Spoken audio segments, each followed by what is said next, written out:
Welcome to Business 101 with TBDC. What are TAM, SAM, and SOM?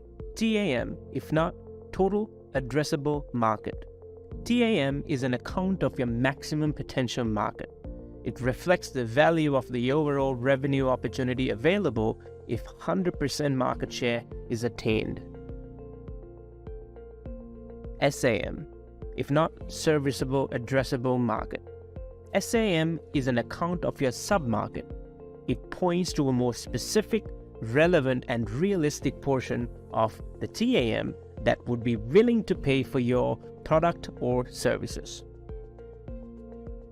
SOM, if not Serviceable Obtainable Market. SOM represents a proportion of the SAM you are likely to serve realistically.